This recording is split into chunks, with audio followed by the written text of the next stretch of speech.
今天我们要带你走进冰岛南岸的一段静谧之旅，没有人潮，没有喧哗，只有自然的柔光、峡谷的风声，以及隐藏在河畔的小瀑布。跟我们一起出发吧。车开进维克小镇，第一眼看到的永远是山坡上那座白色红顶的维克教堂。它太小了，小得像玩具模型，但站在黑沙滩、黄蜂和北大西洋之间，它又显得异常坚定，像是在对抗整个世界。冰岛人说，如果有一天火山爆发，海水淹没小镇，所有人都会往这里跑，因为这是全镇最高最安全的地方。所以它不仅仅是教堂，更像是希望的坐标。下面的黑沙滩，风大浪大。这座名为航程的雕塑面向大西洋彼岸的英国，它的姐妹位于英国赫尔，面向冰岛。它们由冰岛艺术家索拉林斯多蒂尔创作，象征着冰岛与英国赫尔之间的联系，尤其缅怀在鳕鱼战争期间无数生命在险恶的北大西洋逝去。我们加满汽油，略作休整。离开维克，我们向东，前往冰岛最梦幻的峡谷之一——羽毛峡谷。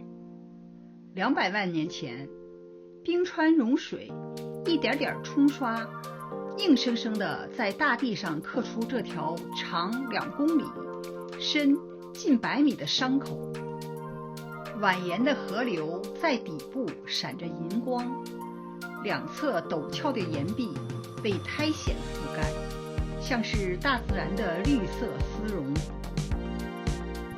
峡谷最特别的地方是从不同的角度看都有不同的形状，有时候像翅膀，有时候像龙的脊背，而河流就像一条安静的蓝色丝带穿过它。走到尽头的观景平台，你能看到峡谷最经典的 S 型弯道画面。风会在峡谷中回荡，带来一种开阔又空灵的感觉。这里曾因一支流行 MV 而爆红。当你亲自站在峡谷边缘，你会体会到照片无法真正表达它的深度与壮美。继续向东，你会发现冰岛最迷人的风景常常不是热门景点，而是那些不经意间出现的小惊喜。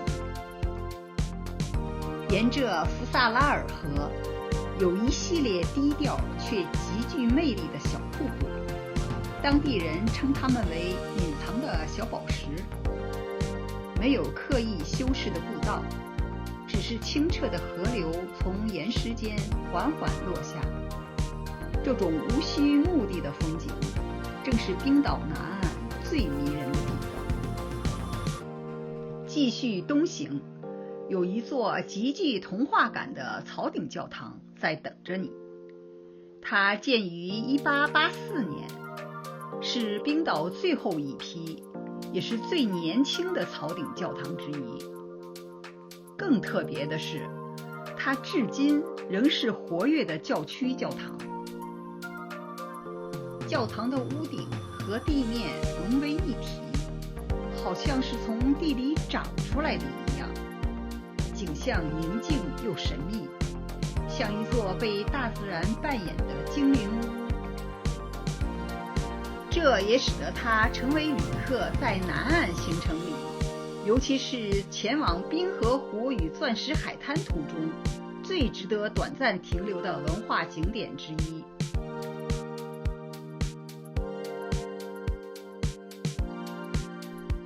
谢谢收看，咱们明天见。